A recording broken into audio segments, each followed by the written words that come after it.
Halo semua, kembali lagi di channel Naik Level. Pada video kali ini saya akan membahas saham ADMF ya, atau Adira Dinamika Multi Finance, di mana saya sudah pernah membahas saham ini sudah lama, 10 Februari 2023 atau setahun lebih ya. Hari ini tanggal 24 ini saya materinya per tanggal 23, harganya 12.425. Seperti biasa nanti kita akan update ADMF ini dari 5 parameter. Pertama dari kinerja harga sahamnya, kemudian dari fundamentalnya, dari seasonality, dari bandarmologi, dan dari teknikalnya. Oke, ini Adira listing di bursa tahun 2004 ya, dengan harga IPO-nya itu 2.325 dan belum pernah stock split ya sampai hari ini. Masih 1 miliar lembar saham ya. Harganya saat ini di 12.425. Jadi kalau teman-teman beli sejak IPO, ini sudah untung banyak sekali ya. Sudah dari sininya untungnya 434%, dividennya sudah lebih dari 100%. Oke, untuk kinerja harga sahamnya selama 10 tahun terakhir, kalau kita lihat ini masih banyak yang floating profit kecuali 1 bulan dan 1 minggu, karena memang ini habis come date ya, habis pembagian dividen, jadi harganya turun. Ya, tahun ini sendiri juga sudah naik 13,47% ya. Harga tertingginya pernah di 14.300, terendahnya di 9.900. Dan harga saat ini ya ada di lebih dekat ke harga tertingginya. Ini teman-teman untuk kantor pusatnya dari Jakarta. Ini websitenya kalau teman-teman pengen tahu lebih detail ya. Dia bidangnya ya pembiayaan jasa konsumen.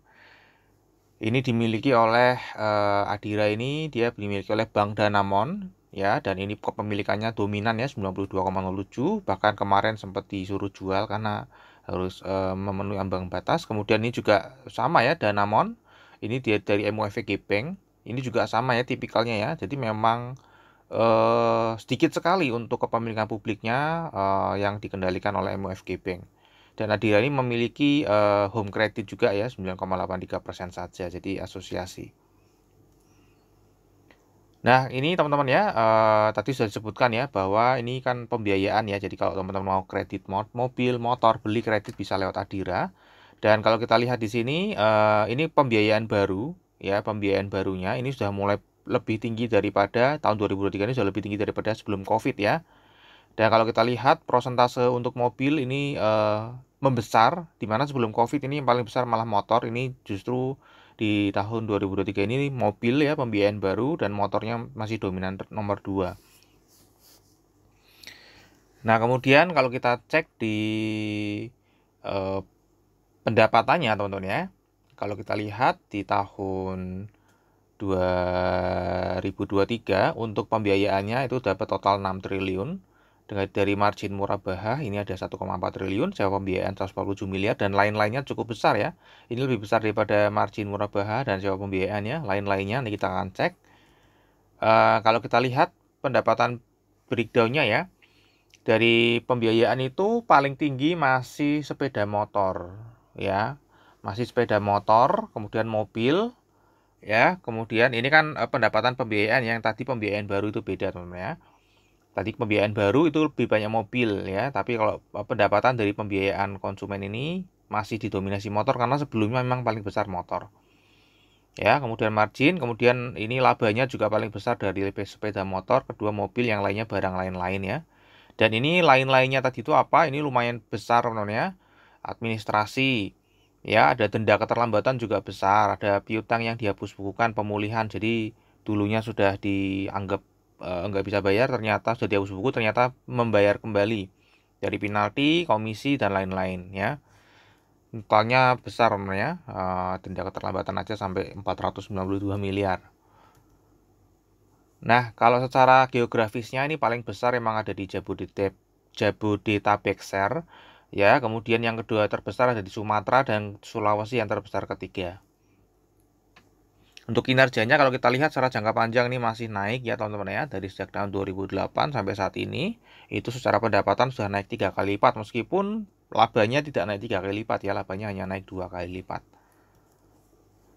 Nah, untuk struktur pendapatannya ini berfluktuatif, namun kalau kita lihat laba bersihnya itu sekarang ada di 20 ya, sudah kepala 2. Ini pernah 2015 itu turun ya, 2014 ini di bawah 10% teman-teman ya, namun hanya 2 tahun saja kemudian dia pulih lagi ya. Sampai hari ini sudah kembali ke tahun 2013. Ini detailnya teman-teman ya, jadi naik 14%, tadi sudah disebutkan juga ya, 9,5 triliun, 19%, kemudian labanya 2,4 triliun, laba bersihnya ada di 1,9 triliun. Nah, kemudian untuk book value-nya, kalau kita lihat ini memang tidak jauh-jauh dari rata-ratanya, karena memang saham ini kecenderungannya memang diperdagangkan di PBV mendekati 1 ya teman-teman ya. Kalau kita lihat saat ini PBV-nya di 1,12, di mana average-nya 1,16, karena ini memang habis come date, jadi di bawah PBV biasanya ya 1 gitu ya, biasanya 1, menjelang dividen naik di atas 1. Kemudian untuk pair-nya ini juga ya sama terus teman-teman ya, dari dulu sampai sekarang ini nggak jauh-jauh beda ya, rata-rata di 6,2, saat ini ada di 6,4. Jadi secara pair ini juga sebenarnya cukup menarik karena perusahaan sekelas Adira, di mana ini pembiayaan yang besar di Indonesia, bisa balik modal hanya dengan 6,4 tahun saja ya. Kalau teman-teman bikin perusahaan sendiri ya mungkin nggak bisa balik modal 6,4 tahun ya. Apalagi ini nominalnya sudah besar dan strong sekali ya. Kemudian secara earning yield ini juga masih di valuasi murahnya di atas 5, karena memang habis dari come date ya. Biasanya diperdagangkan di 16,8% ya, earning yield-nya memang biasa perdagangan murah, ini lebih rendah. Kemudian untuk dividennya sendiri, valuasi harga wajarnya, dividen. Harga wajarnya saat per akhir tahun 2023 itu ada di 12.900 atau sekitar 13.000 sampai 19.400. Jadi harga saat ini masih terdiskon 5 sampai 37% teman-teman ya. Nah, untuk dividen ini rutin bagi dividen, tadi saya sudah sebutkan ya, ini bakal dijumlahkan, ini bahkan sebelum ini juga sudah memberikan dividen ya. Ini kalau dijumlahkan sudah 100% lebih ya, apalagi kalau misalnya teman-teman belinya dari harga IPO, tentu saja ini nggak 6,81% ya, sudah jauh lebih tinggi ya. Jadi ini sudah, kalau beli sejak IPO dan nggak dijual, sudah balik modal untungnya berlipat-lipat teman-teman ya. Dan ini untuk EPS-nya sudah pembagian nanti tanggal 30 April ini uangnya diterima, kemungkinan akan naik harganya, nanti kan biasanya kalau terima dividen dibelikan sahamnya lagi ya. Ya ini 7,8% kalau per harga hari ini, namun per harga tadi come date itu sekitar 6,8% teman-teman ya. Dan untuk kesehatan finansialnya kita lihat untuk DER-nya ini membaik dari 2011, sekarang cuma 1 ya, dulu sampai ke 4 sampai 6 ya. Ya karena memang dia pembagian dividennya kalau kita lihat selalu 50-50 ya. Jadi 50% untuk investor, 50% untuk penguatan modal. Jadi ini bagus ya dalam jangka panjang, tentu saja finansialnya semakin sehat ya teman-teman ya. Karena dia akan dapat tambahan modal lagi dari profit 50%, tapi investor retail, investor publik juga dapat menikmati hasilnya ya. Jadi 50-50 ini sebenarnya sangat oke sih untuk dividen investing. Dan untuk seasonality ini potensi naik ada di bulan Februari, dan Februari memang naiknya cukup tinggi ya, 19,43% ya. Kemudian nanti ada potensi naik lagi di September ya, di September 70% ya teman-teman ya. Dan di bulan Maret sampai Mei ini chance untuk naiknya sangat kecil ya. Jadi Maret turun, April turun lagi, nanti Mei juga kemudian akan turun lagi ya. Nah ini Juni 50-50 ya, nanti akhir tahun baru mungkin akan naik lagi. Nah untuk bandarologinya kita lihat struktur pemegang saham itu sudah disebutkan ya, Bank Danamon Indonesia dan ada sisanya masyarakat. Peran investor asing ini tidak terlalu dominan di sini ya teman-teman ya, karena likuiditasnya memang tidak terlalu besar. Kenapa tidak terlalu besar? Nih kita akan cek. Ya ini tidak perlu dilihat lah ya kalau investor asing di sini. Untuk kepemilikan investor retail di sini setahun terakhir berkurang 112 orang, namun Februari kemarin nambah 115 orang. Ya, kita lihat jumlah lembar sahamnya, meskipun jumlah holdernya berkurang, tapi jumlah lembar sahamnya malah naik, teman-teman ya. Jadi memang investor retail lokal sebenarnya sedang mengumpulkan saham ini, terutama biasanya holder existing. Ya, holder existing kalau sudah lama pegang saham ini pasti ketagihan ya, beli lagi gitu ya. Average-nya ini naik juga teman-teman ya. Jadi yang masuk itu lebih besar teman-teman ya, dibandingkan yang keluar. Ya, untuk Februari ke Maret kalau kita lihat meskipun jumlah orangnya naik, tapi jumlah lembar sahamnya turun ya, kebalik ya. Kebalik teman-teman ya. Ya, jadi ada investor retail kecil-kecil yang mulai masuk lah ya, mulai masuk di bulan Maret, mungkin mau ngambil dividen aja ya, mungkin. Dan kalau kita cek perpindahan struktur sahamnya setahun terakhir, ini kalau kita lihat garisnya terlihat lagi di close-nya di bawah ya, jadi sedang distribusi. Ya, di sini banda detektornya juga sedang distribusi dan kita lihat broker RX juga memang dominan ya untuk melakukan penjualan. Broker GR juga dominan juga ya dibanding yang beli. Kita lihat lebih detail ya, dan dari data ini kita bisa mengetahui siapa kepemilikan terbesarnya. Yang pertama kita lihat dulu, dari 1 miliar lembar saham itu 999, ya saat tadi ada 100.000 yang scriptless ya teman-teman. Yang script ya, sorry. Ya, jadi 100 hampir 100% ini diperdagangkan di Bursa Efek Indonesia, termasuk punyanya Bank Danamon. Namun kalau kita lihat ya, punyanya Bank Danamon ini tidak ada pergerakan sama sekali setahun terakhir. Ya. Dan dari sini kita bisa lihat ya, dari data ini, bahwa pemilik terbesar kedua setelah pengendali itu adalah investor retail lokal. Kemudian yang terbesar berikutnya adalah foreign IB. Ya, terbesar berikutnya ini ya cuma di bawah 0, lah ya. Bisa diabaikan saja. Dan kalau kita lihat apa yang terjadi, pemilik terbesarnya lokal ID setahun terakhir ini membelinya dari siapa? Membelinya dari, ya ini ada foreign IB yang paling banyak teman-teman ya, 1.100.000. Kemudian dari reksadana. Ya, jadi reksadana jualan, bank asing jualan, yang beli investor retail lokal. Nah, ini juga menjawab kenapa kok likuiditasnya tidak terlalu besar ya, karena memang dominasinya itu dipegang oleh lokal ID, dan lokal ID ini lokal ID yang holder sejati ya, memang dia membeli saham ini untuk dividennya saja, tidak berharap capital gain-nya, jadi harganya memang nggak kemana-mana ya. Ya, kira-kira seperti itu teman-teman ya. Jadi teman-teman bisa ngerti, oh ini cocok nggak ya buat dividen investing. Ya, kalau kepemilikan terbesarnya investor retail lokal, kemudian rutin bagian dividen dengan yang yield yang lumayan, itu cocok untuk dividen investing ya teman-teman. Karena apa? Harganya biasanya tidak akan bergerak kemana-mana ya. Harganya tidak akan bergerak kemana-mana. Jadi teman-teman jangan mengharapkan capital gain yang tinggi ya dari sini ya, tetap akan naik teman-teman ya, karena tadi seperti yang saya sudah sebutkan bahwa ADMF ini biasanya diperdagangkan di PBV 1. Jadi kalau misalnya dia mengikuti PBV-nya, sedangkan PBV-nya setiap tahun pasti naik. Kenapa? Karena tadi dividennya hanya dibagi 50%, pasti naik harganya teman-teman ya, perlahan tapi pasti ini naik. Namun ya kalau teman-teman tidak sabaran ya pasti nggak betah di saham Adira ya. Ya, jadi ini teman-teman ya, berdasarkan data ini kita bisa mengetahui saham ini cocok untuk dividen investing karena kepemilikan terbesarnya investor retail lokal, dan tadi jumlahnya tidak terlalu besar ya, dan institusi asing mau banting saham ini pun dia nggak punya barang lebih gitu ya. Barangnya cuma segini gitu loh.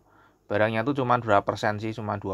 Jadi dia mau banting harga pun pasti akan dimakan oleh investor retail lokal. Dari mana investor lokal bisa membeli saham ini kembali? Kan setiap tahun dapat dividen. Ya, jadi harganya pasti akan mengikuti harga.